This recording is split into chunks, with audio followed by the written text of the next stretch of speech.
Assalamualaikum warahmatullahi wabarakatuh. Saya Nurul Intan Syakira dari kelas Fisika A angkatan 22 dengan NIM 2214080016. Di sini saya akan membuat video untuk mata kuliah Biologi Umum. Nah, topik yang akan saya bahas yaitu tentang biologi sebagai ilmu pengetahuan. Sebelumnya, topik ini akan membahas tentang tingkat organisasi di bumi dimulai dari atom hingga biosfer.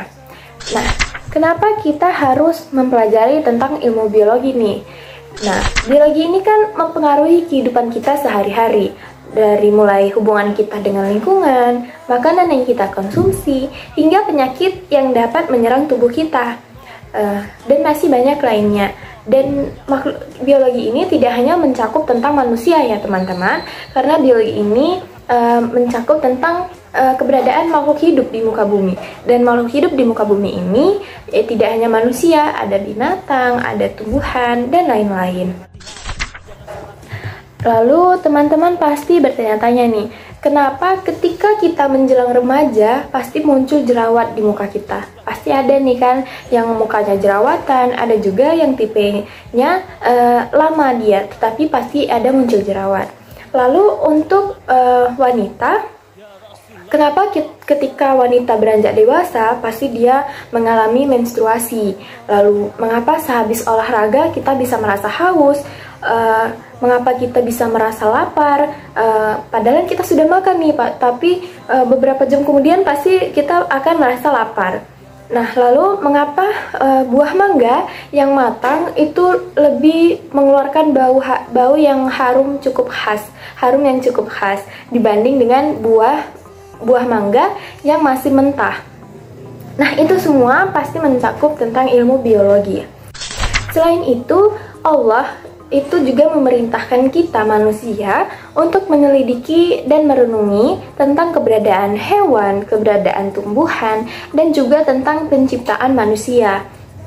Karena agama ini kan tidak hanya mendorong kita untuk melakukan riset-riset penelitian di bidang sains, tapi agama juga mendukung dengan fakta-fakta yang dapat kita temukan dalam ayat-ayat Al-Quran, agar hasil dari riset-riset sains atau penelitian ini lebih meyakinkan.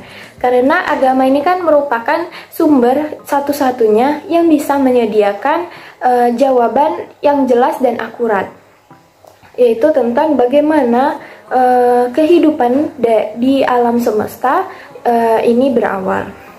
Nah, dengan kita mempelajari atau memahami tentang ilmu biologi, seharusnya kita bisa lebih memahami diri kita sebagai makhluk hidup di muka bumi dan kehidupan di sekitar kita, dan lalu dapat meningkatkan kualitas hidup kita dan dapat lebih bijak lagi dalam bersikap terhadap lingkungan kita. Nah, selanjutnya kita akan membahas lebih dalam lagi apa itu ilmu biologi. Selanjutnya kita akan membahas tentang pengertian dari kata biologi. Nah, biologi, pasti teman-teman sudah tidak asing lagi dengan kata biologi, karena kita sudah mempelajarinya mulai dari SD, SMP, hingga SMA. Jadi biologi ini terdiri dari dua kata, yaitu bios yang artinya hidup dan logos yang artinya pengetahuan. Jadi arti biologi ini adalah ilmu yang mempelajari atau mengkaji tentang segala sesuatu tentang makhluk hidup.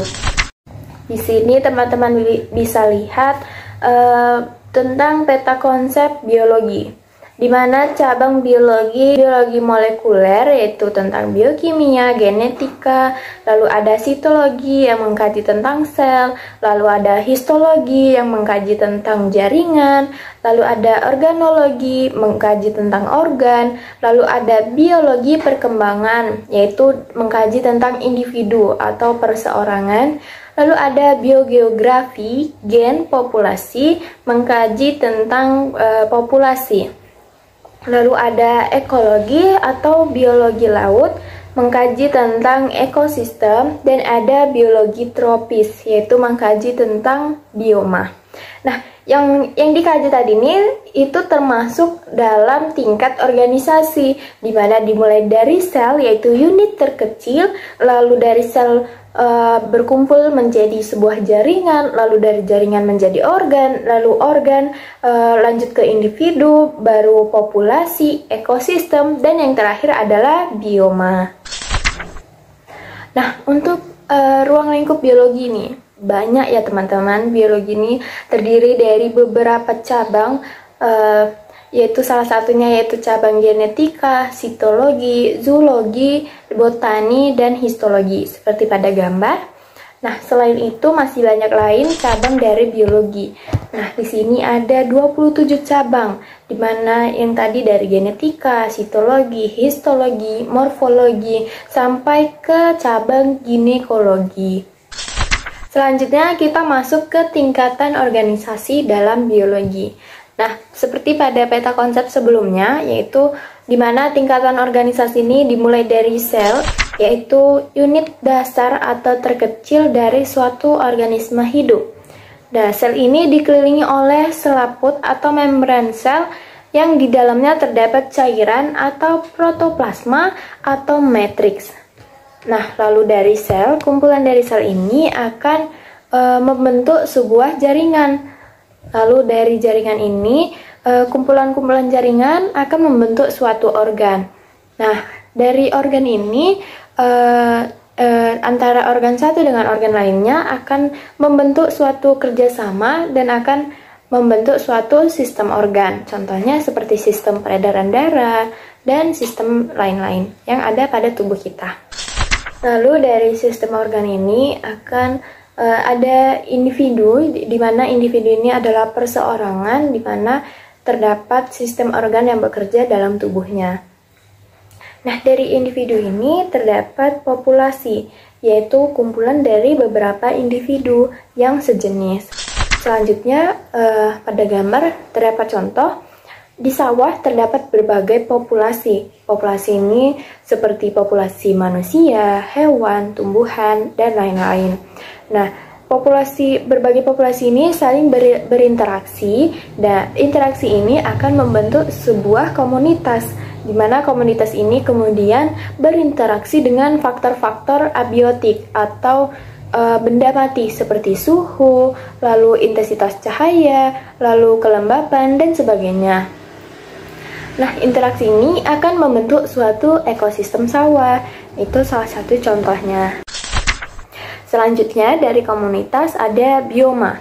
Bioma ini adalah sekelompok hewan dan tumbuhan yang tinggal di lokasi geografis tertentu, seperti hutan hujan tropis merupakan salah satu bioma di dunia, karena hutan hujan atau sebuah hutan kan adalah tempat tinggal suatu hewan seperti hewan liar yang cukup langka, dan juga terdapat beberapa tumbuhan seperti bunga atau pohon.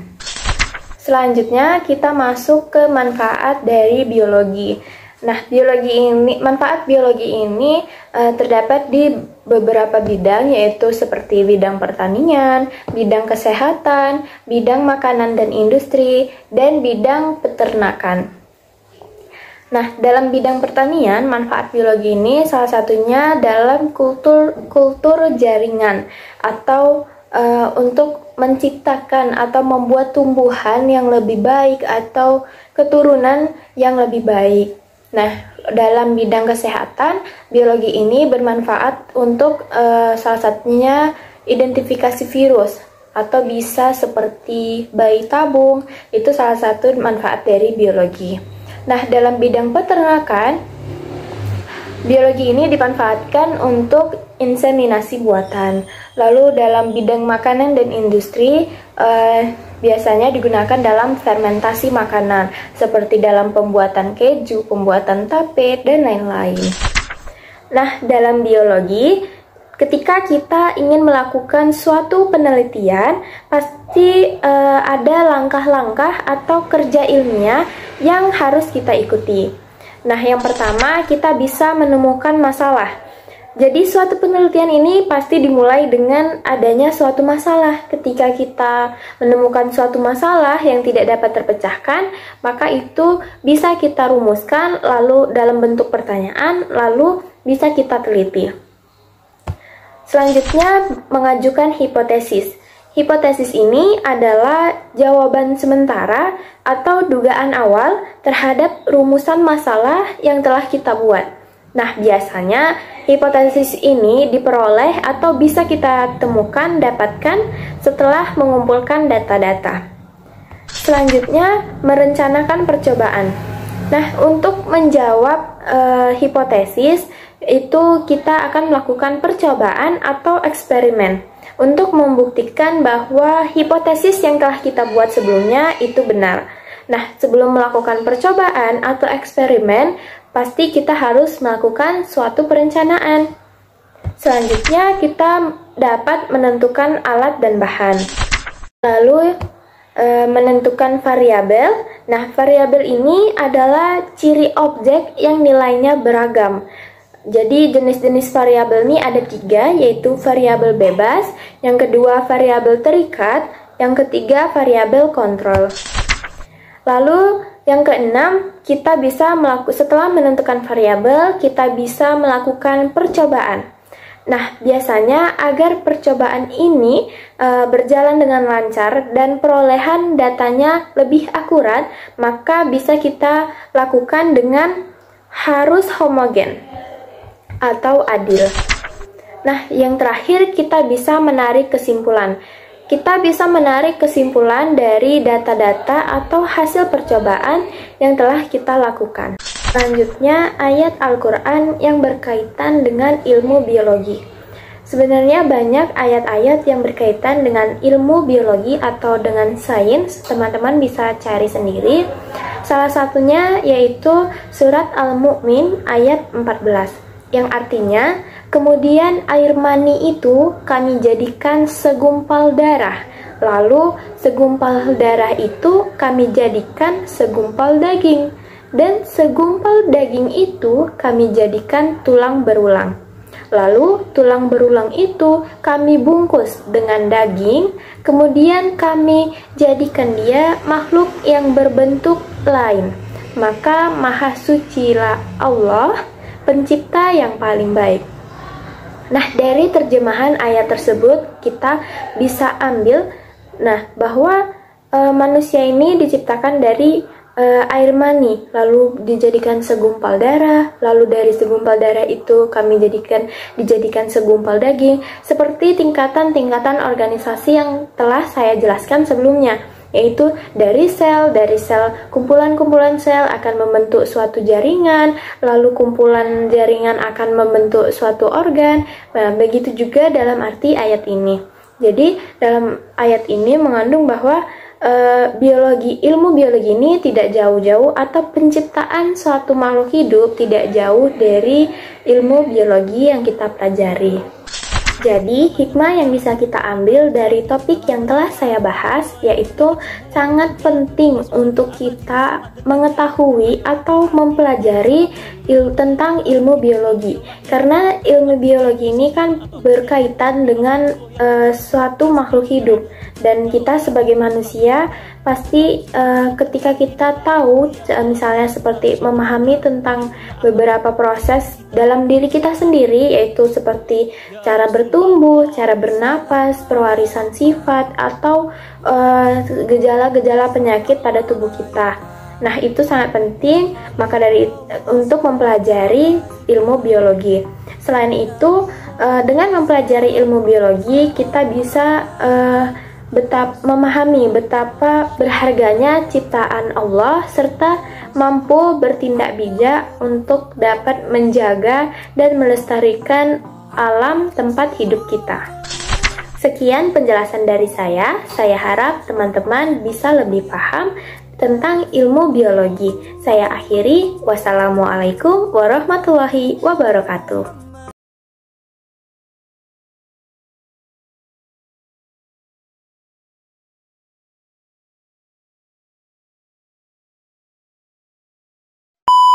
Sebagai ilmu pengetahuan. di sekitar kita. Nah, selanjutnya manusia dengan sempurna seperti yang kita tahu seperti saat ini. Apa sih maksudnya?